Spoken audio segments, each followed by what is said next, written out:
ഒക്കെ കാരണം പൂക്കളിടാനായിട്ട് പൂത്തപ്പി നടക്കായിരുന്നു ഞാൻ. പക്ഷെ എന്റെ വീടിന്റെ ഒരു ഭാഗത്തും പൂവൊന്നും കാണാനില്ല. അങ്ങനെ ഒരു സമയത്താണ് നമ്മുടെ ഓൺലൈനിൽ നമ്മുടെ റെഡിമെയ്ഡ് പൂക്കളങ്ങൾ ഞാൻ കാണുന്നത്. ഗൈസ്, അപ്പൊ നമ്മളും ഓർഡർ ചെയ്തിട്ടുണ്ട്. ആ കാണുന്ന ആർട്ടിഫിഷ്യൽ പൂക്കളം ഇതാണ് നമ്മുടെ ഐറ്റം. സോ അൺബോക്സ് ഇത് കാണിച്ചു തരാം. അതുപോലെ തന്നെ ഈ വീഡിയോ ജസ്റ്റ് ലൈക്ക് ചെയ്തിട്ട് നിങ്ങളുടെ ഏറ്റവും ഫേവറേറ്റ് ആയ പായസത്തിന്റെ പേര് കമന്റ് അടിച്ചോളൂ.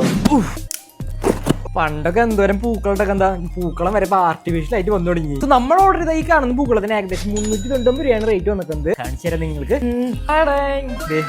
ഇതാണ് നമ്മുടെ പൂക്കളം എന്ന് പറയുന്നത്. കണ്ടിട്ട് ഒരു ചവിട്ടിയുടെ ലുക്കൊക്കെ ഉണ്ട്. എന്തായാലും നോക്കി നോക്കാം. എടുത്തു കഴിഞ്ഞാൽ ഗൈസ് ഇതാണ് നമ്മുടെ പൂക്കളം. ഗൈസ് അതാണ് പൂക്കളം നിലത്തിട്ട് കഴിഞ്ഞാണ്ടാ ഇതുപോലെ ഉണ്ട് കാണാനായിട്ട്. നമ്മുടെ സംഭവം എന്താ വെച്ചാൽ നമ്മുടെ കാലൊക്കെ തുടയ്ക്കുന്ന ചവിട്ടി ഉണ്ടല്ല, അതാണ് ഈ കാണുന്ന ഐറ്റം എന്ന് പറയുന്നത്. നിങ്ങൾക്ക് പൂക്കളൊക്കെ ഇടാൻ മടിയാണെങ്കിൽ ഈ കാണുന്ന ഐറ്റം കൊണ്ട് ഇട്ടാൽ മതി. ദൂരെ നോക്കുമ്പോൾ ശരിക്കും ഒരു പൂക്കളം ഇട്ട ഒരു ഫീൽ തന്നെയാണ് കിട്ടുന്നത്. സംഭവം എന്തായാലും എനിക്ക് ഒരുപാട് ഇഷ്ടപ്പെട്ടു. കണ്ട ഐറ്റം അടിപൊളിയാണ്. വാങ്ങാൻ താല്പര്യം ഉണ്ടെങ്കിൽ എൻ്റെ പ്രൊഡക്റ്റ് ആയാലും ഞാൻ കൊടുത്തിട്ടുണ്ട്.